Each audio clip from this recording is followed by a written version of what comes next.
The old part of me that had to die was the part of me that wanted to fit in and wanted to belong and wanted to appease. The part of me that needed to come is the courage to just be what I am and say what I really think and feel. Even on this interview, the old me wanted to say things that would be approved of. And the new me is like, just say what you really think. The car accident got me to realize that I was making poor choices. And as long as I'm making good choices in my real life, not on social media, not on TikTok, like in my real life, that's all that matters to me. Am I making positive choices every single day, aligned with my highest self? And if that's a yes, and it's getting better every day, then hell yeah, that's what success means to me. Welcome to the Seven Hats Podcast. My name is Yuval Selik, and I've been on the entrepreneurial roller coaster for over 20 years. I've experienced it all throughout my journey: the grind, burnout, failure, and ultimately, success. The turning point for me was realizing that building a successful company is meaningless if you neglect the other significant areas of your life. So today, I'm inviting you to join me on an adventure through those 7 areas, what I call the 7 hats. Every week, my guests and I will drop valuable insights and pearls of wisdom, helping, motivating, and inspiring you to get your 7 hats in order and deliver real impact with meaning. So let's get going. Welcome, 7 Hatters. Today we dive deep into 3 hats: the athlete, the entrepreneur, and the servant, as we discuss health, wealth, and love with my guest, Alan Lazaros. Alan is the co-founder and co-host of Next Level University, a global top 100 self-improvement podcast with over 700 episodes, reaching over 500,000 people in more than 100 countries. Alan is also a professional speaker and a peak performance business coach. Alan's passion is helping entrepreneurs attain holistic self-improvement because he's never met someone who doesn't want to be healthier, who doesn't want to be wealthier, and who doesn't want to be more in love. This episode is jam-packed with value bombs. So without further ado, Alan, thank you for making the time and coming on the 7 Hats podcast. I am super grateful to be here. I really enjoyed the little preamble we had there. And I like the concept of holistic entrepreneur because we talk about holistic self-improvement. So I'm pumped. Let's rock. Yeah, absolutely. Let's get to it. I really want to learn a little bit more about you, and I'm sure the 7 Hatters are eager as well. You quoted Bonnie Ware, who wrote the book, The Top 5 Regrets of the Dying. And she said the number one regret of the dying is, I wish I had lived a life true to myself and not what others expected of me. So let's dive a little deeper into your journey of striving to become an engineer and your choice to shift direction to entrepreneurship, coaching, consulting, and now hosting a top global podcast. By the way, congratulations. So as a child, was it your dream to become an engineer? Yeah. So I'll try to give you the shorter version. But by the way, I can tell you've done your research. So that's exciting. So basically, my story starts out with something fairly tragic. So I was 2 years old and my father passed away in a car accident when he was 28. And I was raised by my mother and my sister. I often say I was raised by 2 women, which actually later in life ended up being a huge strength in some regards. I did have a stepdad from 2 to 14, and I won't go too deep into that, but let's just say there was some really good, but there was definitely, I was no stranger to adversity. So when my father had passed away, my mom didn't have a lot of choices. And so when I was 7 years old, she gave me this one lesson that I still to this day think is the best lesson I've ever gotten. And the older and older I get, the more and more I love this lesson, which is basically, you can be a CEO or you can be a farmer, Alan. I'm going to love you either way. But if you aim high and you're a CEO, you can wake up one day and decide to be a farmer, but it doesn't necessarily work the other way around. So aim high in life and you'll have choices. Now, her version of aiming high was what she wished she had done, which is academics. So she had me really focus on academics. Fast forward, I'm 10 years old. We're in her black BMW. We're driving past Worcester Polytechnic Institute. So it's WPI. For those of you who aren't from New England, it's like a mini MIT. It's like a much less famous MIT, but anyone in New England knows what WPI is. And at the time, my uncle was the track and field coach there for 25 years. As a matter of fact, he's since passed away, and they call it Norcross Field to honor him. But anyways, I'm 10 years old, and I'm driving past the WPI sign. And my mom basically turns to me and she says, Alan, that's WPI. Your Uncle Merle does track and field there. really smart people go there. Engineers go there. Engineers make a lot of money. You should go there one day and you'll have choices. So at the time, I didn't really know this, but now in hindsight, she was planting seeds of dreams in my heart, right? Fast forward. Up until this point, my academics were really good. I was mostly A's, maybe a couple B's. My mom said, I'm going to take a chance on you, Alan. She basically said, I'm going to let you take 8th grade off. You by law have to go to middle school. She's like, I'll let you take 8th grade off, but she didn't mean like take it off, like not go to school. What she meant is you don't have to try. So up until then, I'm getting all A's and B's, mostly A's. And then all of a sudden, if you look at 8th grade, it's C's, it's D's, and it's B's. Very little A's. She said, but you have to promise me that you'll get the President's Award in high school. The President's Award at the time, I'm not sure if they're still doing this, is a 95 or above GPA out of 100, every report card for all of high school. So there's 4 report cards a year, 4 years of high school. That's 16 report cards straight where you cannot get lower than a 95 or above GPA, meaning straight A's. I got 189 in honors English, and I never took honors English again. I was more of a math guy. But anyway, so I did. I got the President's Award. Awesome. So kept my promise to her. We're doing my college essay. I get into WPI. Did great on my SATs, at least the math portion. Got into WPI. And I do electrical and computer engineering, which is one of the most difficult things I've ever done. For those of you who have an engineering degree, you get it. For those of you who don't, it was absolutely brutal, but it was great.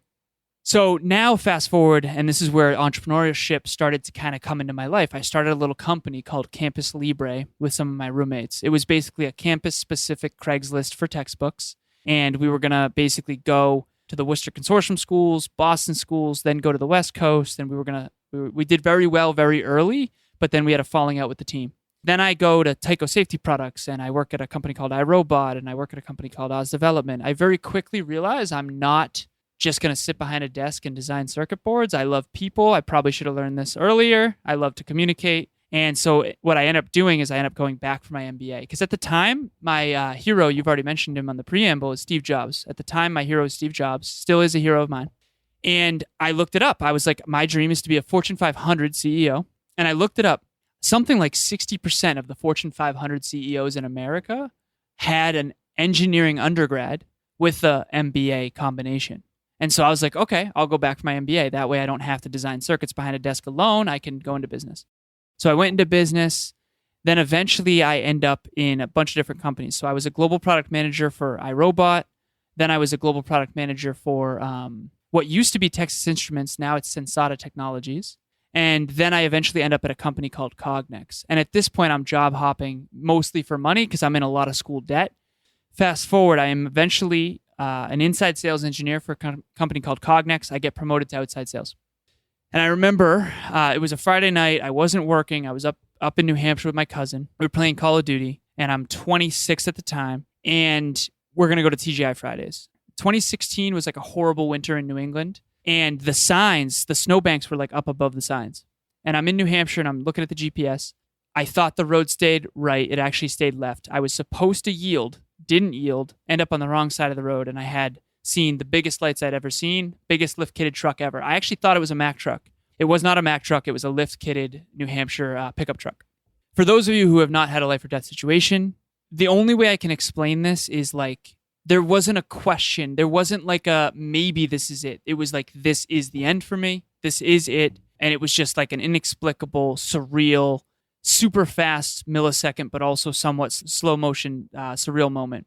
Somehow, my cousin and I are both totally fine. During my speeches, I usually show the car. Now, the thing that's important about this, for me anyways, I've seen pictures of my dad's car.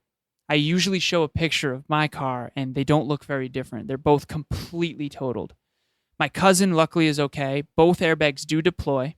And I was driving a 2004 Volkswagen Passat. Now, the Passat I bought for $5,000 up front just to save money. I was driving a 2004. Now, mind you, it's 2016, so this is an older car. But I used to call it the tank because it was a steel trap, German engineered Passat. It was like a really heavy car. Luckily, it saved my life. And so both airbags did deploy. I hurt my face on the airbag. He hurt his knee. I'm sitting in an armchair drinking whiskey, contemplating my entire life. At this point, this was the main turning point for me because, again, my father passed away in a car accident when he was 28. I'm 26, and I'm like, I don't know what to think about this. That could have been it. And I grew up my whole life hearing stories about John, my dad. So I'm not like taking this lightly at all. It's not like, oh, no worries, I'll buy a new car. I'm sitting there like, whoa. And I had tons and tons of regret. That's where the brawny where came in. So the quote that I live by now is, you can't see the stars during the day. Sometimes it takes the darkness to see clearly that which you simply could not within the light. There was 2 stars that I saw after that deep regret. One was Tony Robbins' TED Talk, which I still think is the best TED Talk ever done, personally. Love that talk, especially with Al Gore, that conversation. That was the best. Yeah, that was the best. Exactly. And he was right in the front row. That's right. Oh, yeah. So good. And then the second thing was Bronnie Ware's book. That was the second star that I saw. And Bronnie Ware's book changed my life. As a matter of fact, I have a flashcard that I always carry in my pocket. It has all 5 regrets. The number 1 regret of the dying, as you mentioned, I wish I had lived a life true to myself and not what others expected of me. Now, circle back, my mom said, life's about choices. You should be an engineer. You're good at math. Engineers make a lot of money. You'll have choices. And so I did. I am grateful that she put dreams in my heart. But at the end of the day, I wasn't really chasing my own dreams. I think I was doing what I thought was society. Again, it's like Fortune 50 CEO. Okay, let's look up what other people did, right? So instead of following my own inner compass, I was kind of doing a lot of modeling of what I thought would get me success rather than really following what I now refer to as my calling. And so how did I get into engineering? How did I get into entrepreneurship? After that car accident at 26, I'm 32 now. So 6 years later, I mean, I went all in on personal development. I started my own company called Alan Lazaros LLC, which was basically helping educate people on health, wealth, and love, which now we're doing on the podcast. Started a little podcast called Conversations Change Lives. I met Kevin. He had the Hyperconscious podcast. We met up, partnered up. Now we have Next Level University. And here we are 700 episodes later with a global brand. And I'm a consultant and a speaker. And it's just unbelievable because now the transformation that I went through, I'm now helping to not only catalyze, but also facilitate with other people. And so that's my story. You're definitely a kindred spirit, because I just love it when entrepreneurs take hold of their life and see challenges and obstacles as the way, as what life is all about for growth. So that leads me actually, and thank you for sharing that story. I'm glad that you're healthy and, you didn't go the fate of your dad. And I'm sorry about your dad, but to all tragedies, there's some greatness in the journey. So I think that's something that I see in yours. So you seem to thrive at overcoming challenges in your life. But what caught my eye was that you said wanting is the easy part.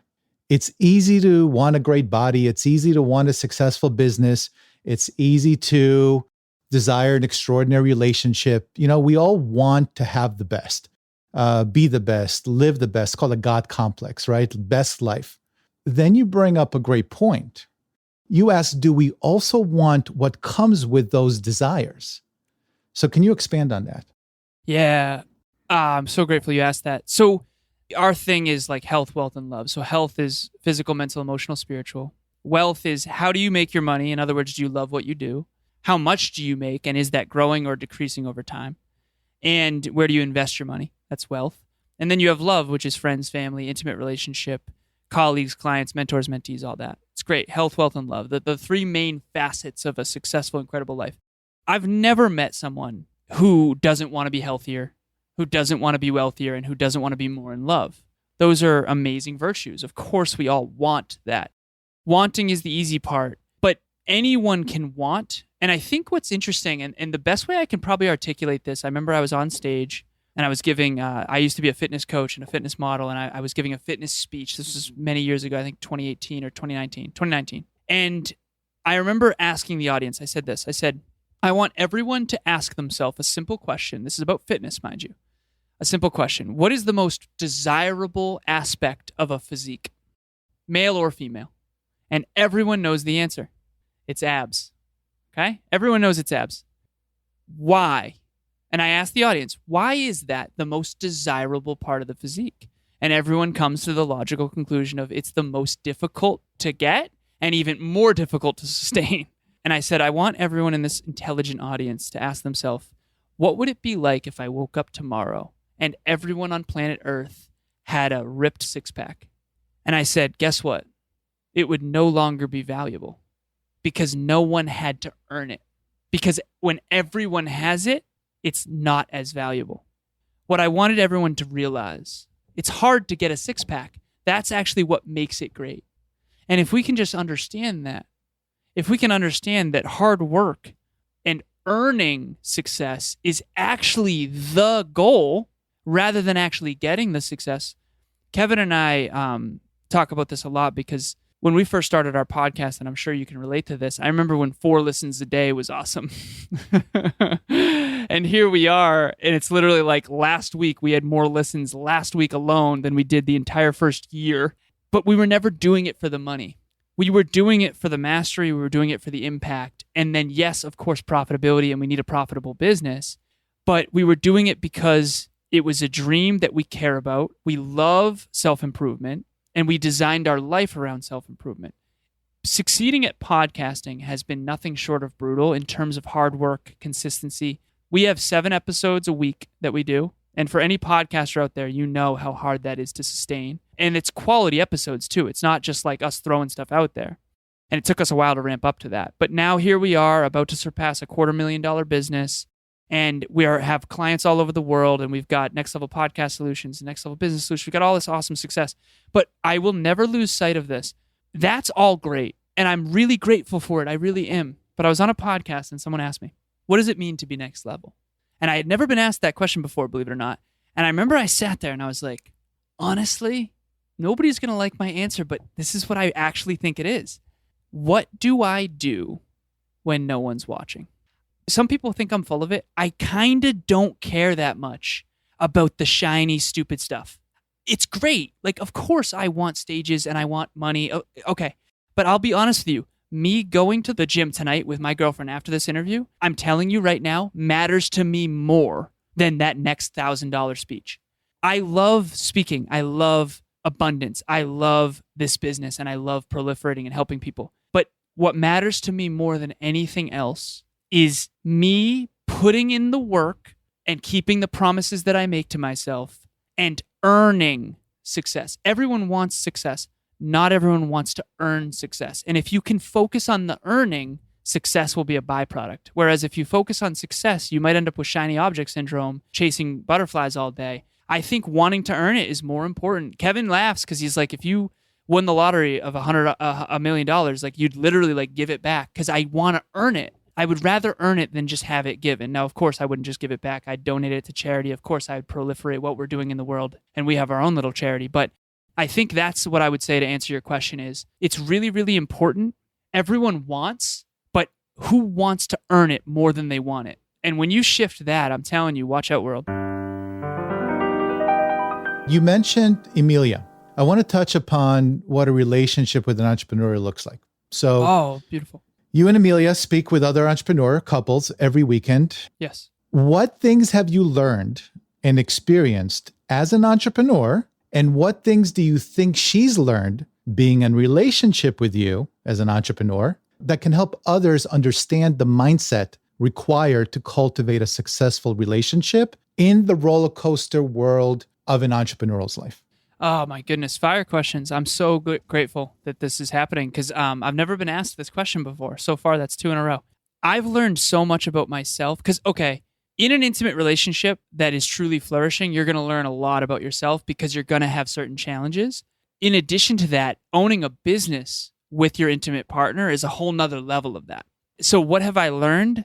First and foremost, take any relationship and now add a business on top of it. It almost makes your communication skills have to be that much better. Your vulnerability has to be that much better. Your ability to identify and rectify root causes of problems in advance has to be better.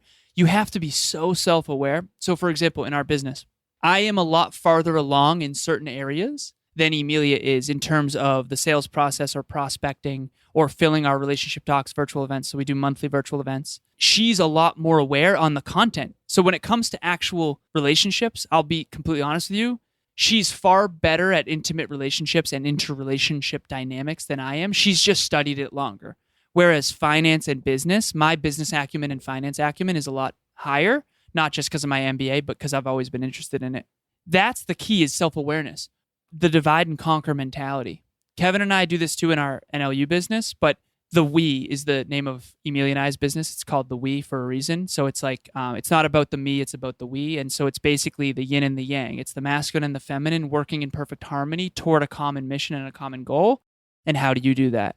So everyone out there has their own core aspirations, core values, and core beliefs. And the best way that I can describe this to anyone listening is imagine you're in the car with your intimate partner and you're driving from Boston, Massachusetts to Los Angeles, California.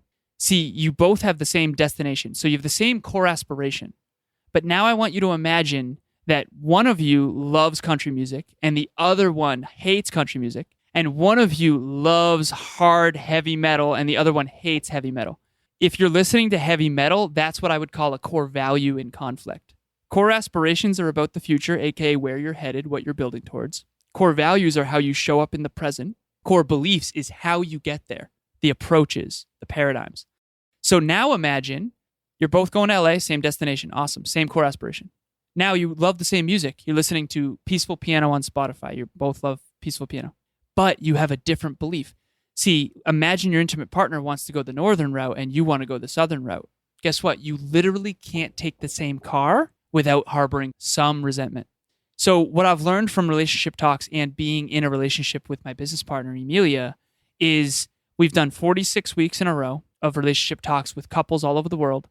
But what I've learned most importantly is if you have core aspirations, core values, and core beliefs in conflict, you have got to identify those early, because I promise you those bugs in the garden are getting bigger on their own, and eventually they might take the garden if you're not proactive in identifying and rectifying those in advance. This reminds me, Stephen Covey, habit number 5, seek to understand before being understood. And that story about the two coworkers in an office, one is hot, one is cold. So the person who's hot opens the window to get some fresh air. The person that's cold closes the window. Then they go back and forth, opening the window and closing the window and opening the window. They get mad at each other. Speaks to the analogy of, I want to go south, I want to go north.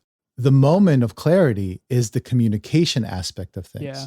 When the employee or the person who's hot asks the other, why do you want the window closed? And so the person says, look, I'm really cold. Why do you want the window open? Well, I'm really hot. And what happens is that by understanding, they shifted their desks around and it worked out with the window being open for both. Perfect. Right? And I think communication is so key to relationships. I've been married for 17 years. I have to say that the secret for me, at least, and I love what you're saying, the secret for me, at least, is obviously communication. And 2, I don't know what you think about this, support. Yeah. For me, I think trust is underneath both of those. I think trust is number 1. I think communication is number 2. And then I think support comes in different love languages, but I think those 3 are fire. When you mentioned the communication, we actually have a 3-step process. First step is courage. Courage to admit the truth to yourself. Like, what is my truth? Does it really bother me that he doesn't put the bath mat back up or whatever? It's like courage to admit it, because you cannot communicate a truth that you haven't first admitted, right? Because a lot of times it's like, I wish that didn't bug me, but it still kind of does, right? Emilia was 7 minutes late to one of our coaching sessions with a paid client. And that was a courageous communication moment where it's like, I have to talk to her because, and again, I'm not calling her out. She's never late. She had like a Zoom issue. I remember wanting to talk to her about that to make sure that how can we effectively move forward and make sure that doesn't happen again, type of thing. So the first step is courage. Have the courage to admit the truth. That can be the hardest part. Number 2 is vulnerable communication. Don't attack. Vulnerably come in as, sweetheart, like, I was in the room for like 7 minutes with our clients, kind of wondering where you were. And it felt uncomfortable because they were already uncomfortable because relationships are a scary topic. And so I just communicate my truth. Third step. So you can't get to the third step until you do the second and the first step. Third step is problem solving, collaborative problem solving. So we call it the 3 C's: courage, communication, collaborative problem solving. That's exactly what Covey did, right? It's like, have the courage to admit that I'm hot and you're cold.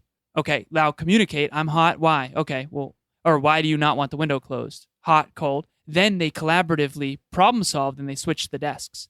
Honestly, that communication triangle is kind of what we call it, the 3 C's of belonging. That's what's going to create the trust and the belonging that is necessary for when the next challenge comes. Because there's one thing we all know for sure, that next challenge is coming.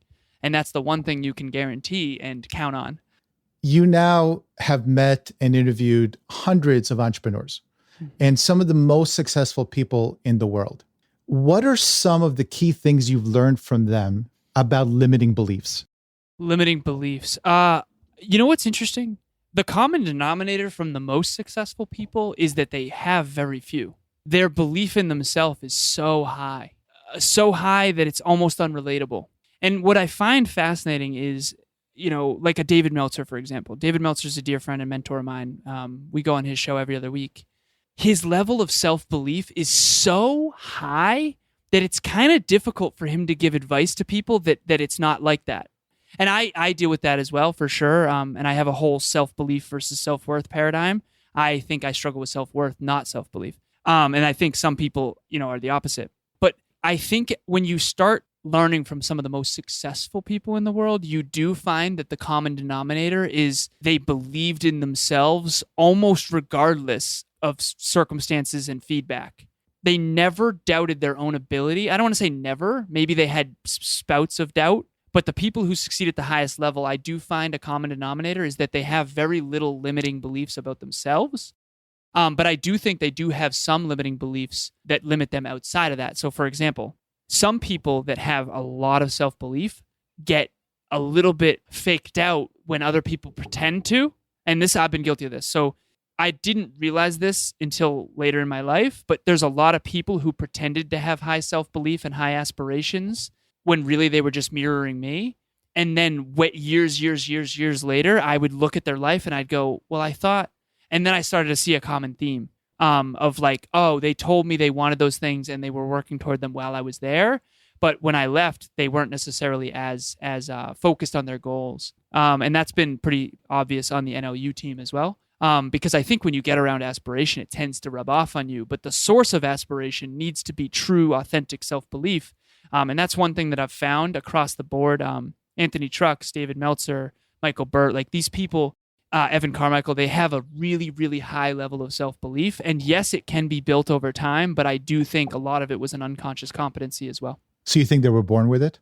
Injected very early. I'm talking from between ages 1 and 7, there's something specific of injecting self-belief. I believe, I'm not 100% sure on this, but my girlfriend Emilia has high self-belief as well. And I'm starting to really understand as I study more and more neuroscience, like the self-belief is, I think, injected from a very young age. And obviously you heard the stories of my mother. I remember being 12 years old and my buddy Keith Corton and I, Kiki, sitting across the table, and we were going to start a company called LazCore, L-A-Z, my last name, and Core, his last name, Corton.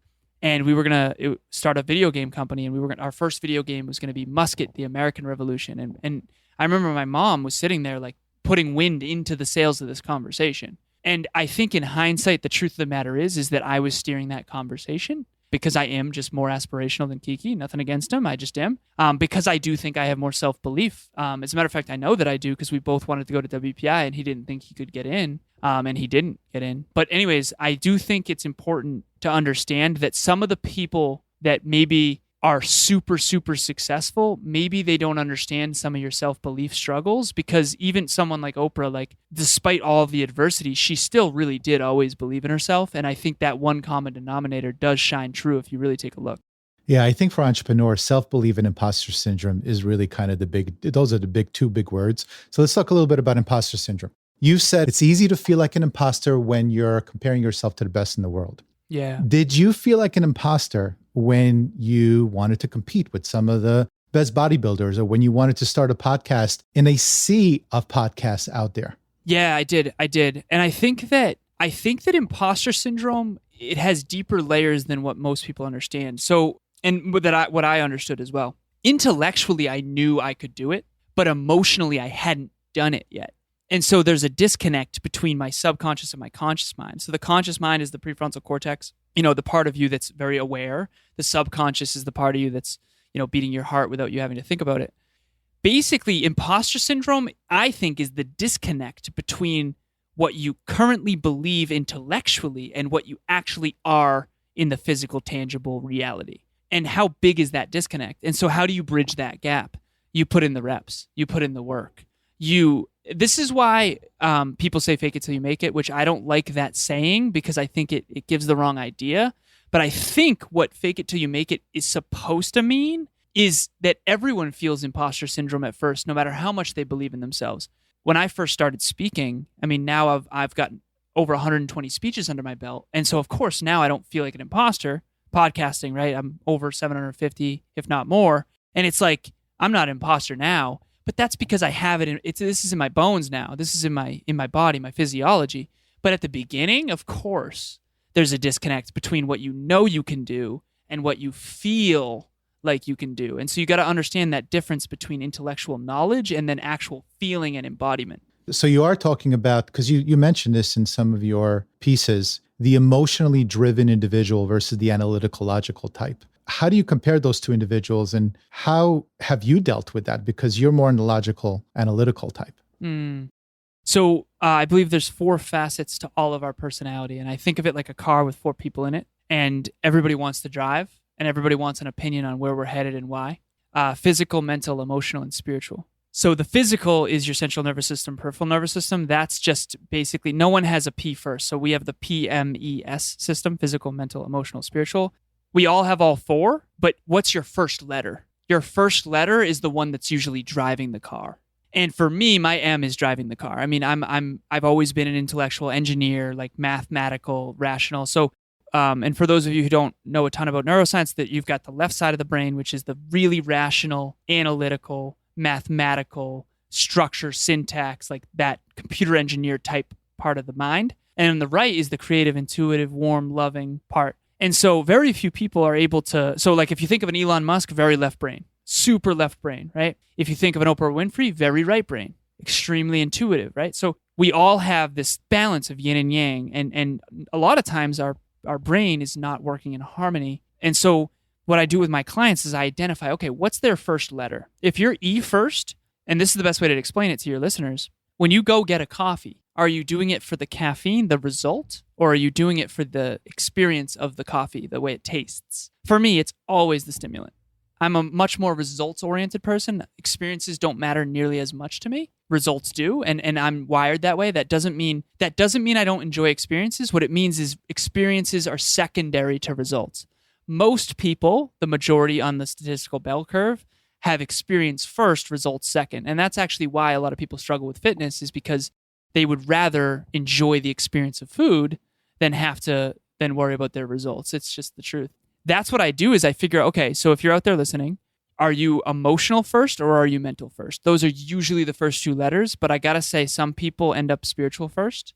And that's another level that we can get into if you want to. That's people who use their intuition above all else. So your P is your ability to take action. Your M is your ability, your knowledge and your intellect, rational decision-making paradigm. Your E is your emotions, experiences, and feelings. And then your S is your intuition and your imagination as well, by the way.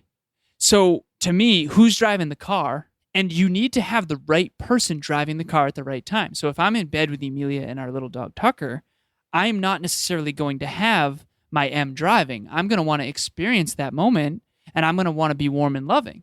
But if we're in a business meeting and I've got 7 team members and we're looking at analytics, my M is driving. We all have someone who we're most comfortable driving. The majority of the world, their emotions drive. Obviously, Elon Musk, his mental drives. And so you just got to understand yourself and then learn how to kind of control who's driving the car. Which one of those types has the best chance of having the least amount of imposter syndrome? Ooh. I think the S. The S type has the least amount of imposter syndrome because the S is the infinite part of you that knows your true intrinsic value. And I think that after my car accident, that's what I really got in touch with. Before that, I was very driven by my M, my mental, my intellect. And I still am to many regards. But now I have a purpose prayer that guides me. Yeah, my spiritual has a much bigger say in my life than it ever used to. And I think that that's helped me a lot overcome any sort of ego or imposter syndrome or arrogance or any of that. I would agree. I think when you tap into the knowledge base to the truth, you can't feel like you're not good enough. It's impossible. So let's shift a little bit to a photo I saw of you. Okay. I noticed a before and after photo on Instagram. And in 2 years, you transformed your body from what we call normal and healthy to full on bodybuilding with an 8-pack. And I mean, I'm not just talking about an 8-pack. I'm talking about probably, if I would guess, 2% to 3% body fat. It was low, very low. It was low. Now, I work out daily and I do like to eat. So there is an emotional part of it. So Yep. I'm trying. I don't know if I'll get to the 6-pack, but that's not the goal. If I work out daily and I know how difficult it is to get up each day, stay consistent, find discipline to achieve the hairy audacious goals that we set. But that is next level of what you did. So tell us, what was it like for these 2 years? What was your routine? And how did you manage to stay on it with all the distractions you face? Because you were building, your career and a relationship and all that good stuff.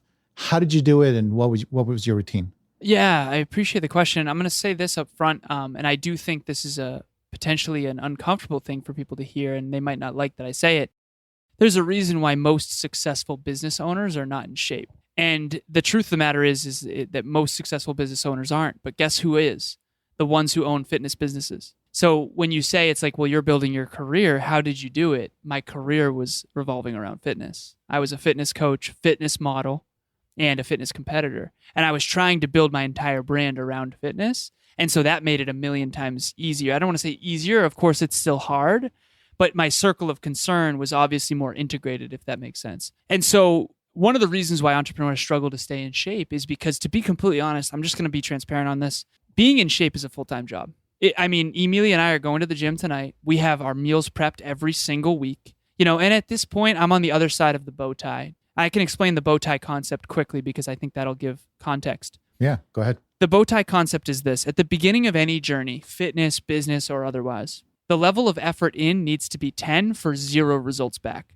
Then eventually it's 9 effort for 1 back. Then 8 and 2, 7 and 3, 6 and 4, 5 and 5. Now you're at the center of the bow tie. And by the way, that can take years.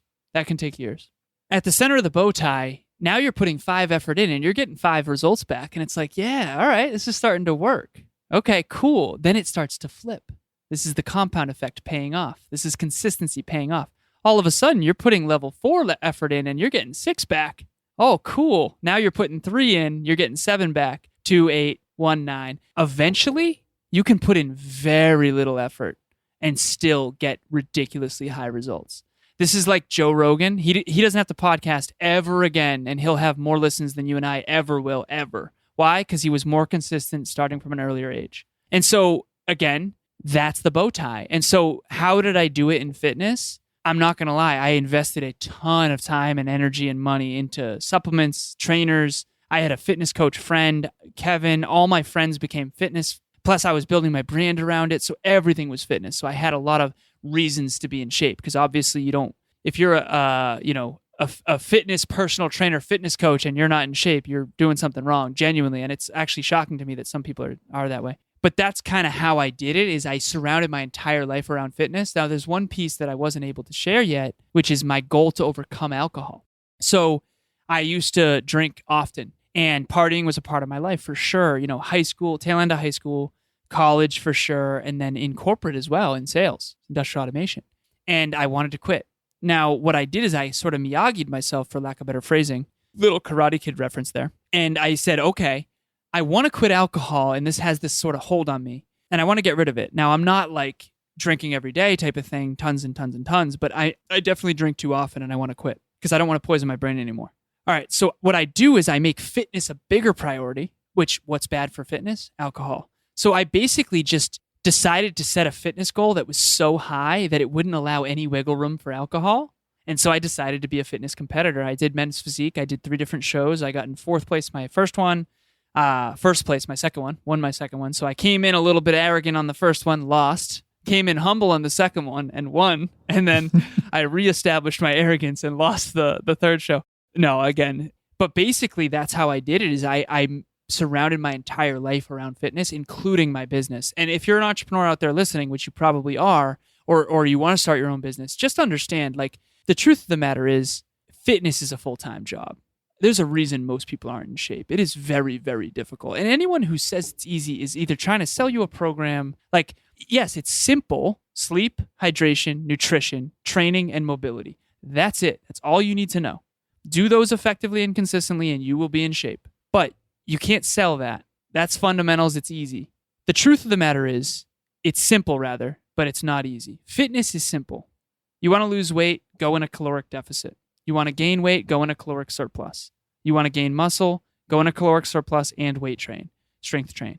It's actually fairly simple once you understand it. It's just very, very difficult to actually do it consistently, because the last thing your mind, body, heart, and soul really want to do is be uncomfortable all the time. So yeah, and I think that's what the 7 hats is all about, right? And I speak about it when I first, on one of my first shows when I tell my story. Six pack is nice, and I want it so bad, but it's not necessary, because I understand exactly what you were saying. If you want to be world-class at anything, it's a full-time job. Full-time job. Whether it's finances, whether it's relationships, your career. So you got to find some sort of balance, if there is such a thing as balance. There's really no such thing as balance. But if your marriage is falling apart and you're focusing on your six-pack, that's a problem. You know what I mean? So you got to figure out where in life you are and what's most important, but don't neglect the other aspects of your life and your the other categories of life, because you know what? It's exactly what you said. Just be consistent and you'll see results. And then when you need to focus your efforts somewhere else, you're not going to lose for a week or 2 or 3 weeks. You're not going to lose that momentum. Now, if you go off for too long, you're going to lose and you have to start from scratch. But that's the goal. So I love what you're saying. You know what else I love about you? Appreciate it. What I love about you is that you're into what Darren Hardy calls getting better every day, and what Tony Robbins calls KANAI. And for those who don't know what KANAI is, it's constant and never-ending improvement. What is your, and I think you have one, and you speak about it, so I'm really curious. Do you have a morning routine, an evening routine, a bookend? Like, what do you do for KANAI? I'm a huge fan of Darren, by the way. His content is some of the best content on the Incredible. internet. Yep. And his book, The Compound Effect. Oh, it's unbelievable, right? Yep. Best content on the internet, genuinely. I've gone through that course like a dozen times. Yep. And you can probably tell in this conversation, by the way. So my morning routine, I have what I call peak performance tracking, and I've been doing it for many, many years, and all of my clients are on it. And the entire NLU team, so we have a 11-person team. We just got a new member, so 12-person team. And we have a dashboard, and it's actually in Google Sheets. So it's not that sophisticated, but it's simple and it's profound and it works. And it's funny because Darren Hardy actually uses Google Sheets too. But anyways, so we have something called peak performance tracking, and every NLU team member is on it, and every one of my Next Level Business Solutions clients is on it, every single one. And it's basically a daily dozen. And it's broken up into health, into wealth, and into love, but it's also broken up into your morning, your afternoon, and your evening. So I break my day into thirds. And so yes, my morning routine, wake up in the morning, spend a little quality time with Emilia, kiss, all that. I go and I grab Tucker, our little dog, and I take him outside. He pees. We call it pees and poops. Yeah, you get it. And we go for a little walk around the little cul-de-sac there. And immediately, then I let him off the leash. He goes and sees his mom. And then I go up to my office and I'm on WhatsApp. WhatsApp is me figuring out where everyone's at in terms of my clients and all that stuff. Then foam roll and mobility in my office. My foam roller's right in my office, my home office.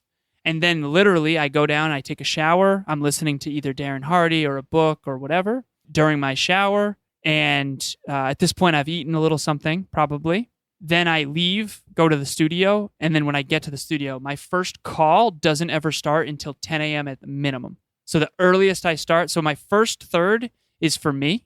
My second third is for service. My third is for my relationship and for fitness. Now, recently, this just shifted because we're going to the gym in the morning now, but I'm going to talk to my girlfriend because I do think I like the evening better because I want to get my most important work done in the morning. Are you an early riser? It depends. That's relative, but I would say Emilia and I, it depends on when we go to bed. We're big on getting 8 hours of sleep.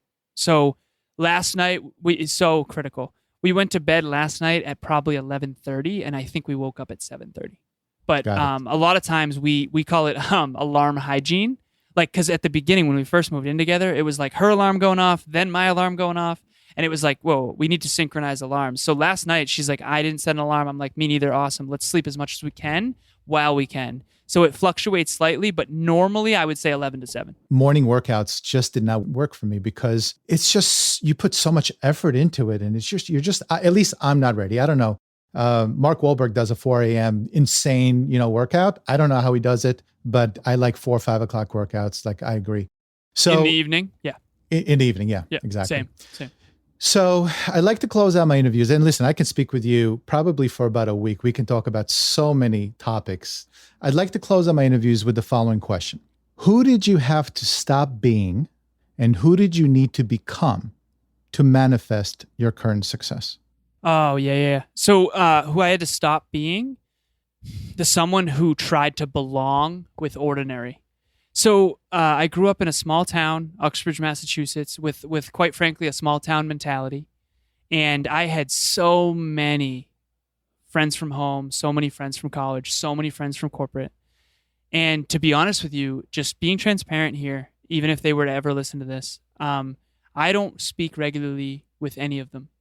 And who I had to stop being was, I think that subconsciously, I, growing up, wanted to fit in. And I do think that that's actually part of why I drank, if I'm honest with myself. I think it shut off that prefrontal cortex and that dreaming. I've always been a big dreamer, even when you hear that story of me at 12 talking about starting a company, a video game company. And I think that when I drank, it shut all that future orientation off and it made me feel like I belong and it made me fit in. And I was a lot more fun, and I'll be honest about that. It is what it is. And that's what I had to let that version of Alan sort of pass away. And the truth of the matter is I wasn't meant to be, I think, whatever, statistically average or normal or regular or whatever, maybe because of my self-belief, whatever. I don't consider myself better than anyone else, but I do know that whatever it is that I am, it's definitely different than most.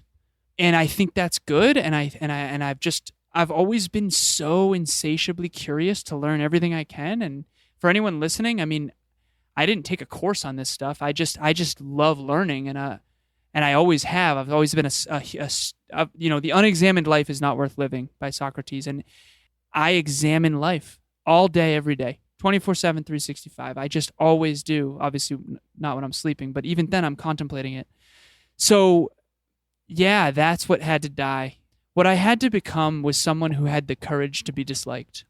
Even some of your listeners, quite frankly, they probably won't like me. I don't know if I'm an unlikable guy. A lot of people think I'm arrogant or whatever. I don't consider myself arrogant. I just really do believe in myself like a lot, and I think that that's rare. And I think that insecure people think I'm arrogant, and that's fine. And they can think whatever they want. And I'm finally in a place now where, like, I know that growing up I said, I don't care what people think, but I really did. I'm okay with being the weirdo. I'm reading Lincoln on a Thursday night, like on my Kindle. I go to bed early. Like, my girlfriend and I, we contemplate this stuff all the time. And I am, whatever, I'm weird. And that's what I needed to lean into. I was meant to be weird, and that's okay. And so that's the part of me that's real and authentic. And so the old part of me that had to die was the part of me that wanted to fit in and wanted to belong and wanted to appease. The part of me that needed to come is the courage to just really just be what I am and say what I really think and feel. Even on this interview, the old me wanted to say things that would be approved of. And the new me is like, just say what you really think. Yeah. And that's what I tried to do. So, you know who's going to like you? The 7 Hatters. They're going to like you. And you know why? Because you're the 1%. And the ones that don't get you, they're not part of the 1%. Just remember that. I appreciate that. So what does success look like to you now? What I'm doing when no one's watching. Who I am when no one's watching. Success looks to me like I said, health, wealth, and love. So physical, mental, emotional, and spiritual health. Wealth is basically how I'm making my money. I make my money in 3 primary ways: speaking, podcasting, coaching, and consulting. I love to me, the consulting and the coaching is like really my genius zone, I believe. I love digging deep. I was on the phone with someone from Australia earlier today, and just the breakthroughs we had. Her name's Helen. Amazing. So wealth, which is like how you make your money, how much you make, which is increasing, and then where I invest it. And then love, which is like your relationship with yourself, your relationship with your significant other, your relationship with, your business partners and your team and your mentors and your mentees and your clients. So health, wealth, and love is kind of the mental answer. But what does it mean to be successful? It's really like, am I maximizing my potential? And am I contributing to my greatest possible level consistently and sustainably over the long term? Legacy has always been a big word for me because I was given a second chance, and I know my dad would have turned a lot of things around had he been given that second chance. And even that's hard for me to talk about. But like, that's what I feel like I want to earn that second chance every single day. And to me, what matters to me most is who I am when no one's watching. Like when we get off this interview, I'm literally going to do some work, and then I'm going to go to the gym, and I'm going to treat Emilia like she deserves to be treated. And I just care about that more than anything else. And when I'm not succeeding behind the scenes, I don't even I don't feel good. I don't feel good about myself. I don't feel proud about myself. And that's what the car accident did. And that's what I'll end with.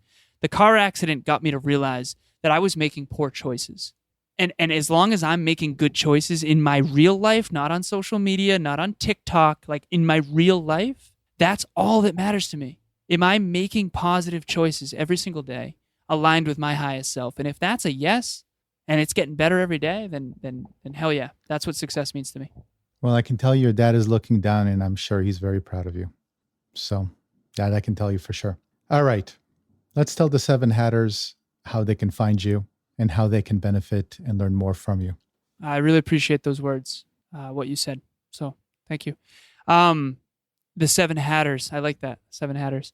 You can find me. You can Google my name. If you Google my name, you'll see LinkedIn, Facebook, Instagram, Next Level University. You can find us anywhere on any podcast platform. We're also on YouTube. We have a website, nextleveluniverse.com. So Next Level Universe is everything next level. Next Level Universe, not university.com. And please reach out. If you got value from this, feel free to reach out. Between my assistant and I, we literally get back to everyone. So I'm happy to connect. Alan, thank you for gracing us with your wisdom. And I look forward to continuing our relationship and speaking soon. I do as well. You are very explicit, very direct, and I appreciate it. And you take your platform very seriously, which I also really appreciate. Because again, self-improvement needs to be in the pockets of more people around the world. And that's how the world's going to get better. Everyone sweep their own porch and the whole world will be clean. I just appreciate that you're on this mission with me. I appreciate it. Soul brother. Talk to you soon. Talk soon. I hope you enjoyed my conversation with Alan. Let's end today with the segment of the show that I refer to as, what can we hang our hat on? And here's my takeaway. Alan was once asked what it meant to be next level. He responded, "It's what I do when no one is watching." And I agree. Success boils down to hard work, executed with consistency and discipline. There's a reason why we're the 1%. Many people don't realize how hard it is and how all in you have to be to become an overnight success, especially if you are one of the 7 Hatters who seeks to become a holistic entrepreneur. People look at celebrity entrepreneurs like Gary Vee, Steve Jobs, Damon John, Grant Cardone, Elon Musk, or Oprah and think that success is somehow glamorous. But I assure you it's not. Overnight success is measured by years of grinding when no one is watching. It's waking up early while everyone is asleep, burning the midnight oil, and putting in the reps over and over and over again. Alan so eloquently stated that everyone wants success, but who wants to earn it more than they want it? And when you shift into that mindset, watch out, world. I want to thank Alan once again for joining me so that we can all benefit from his wisdom. And until next time, if you found this episode helpful, please hit that subscribe button and tell other entrepreneurs out there what value you received from it, so we can attract even more high-quality people into our 7 Hats community. So for now, I will bid you farewell and success on your journey. And until next time, my name is Yuval Selik, and I tip my hat to you.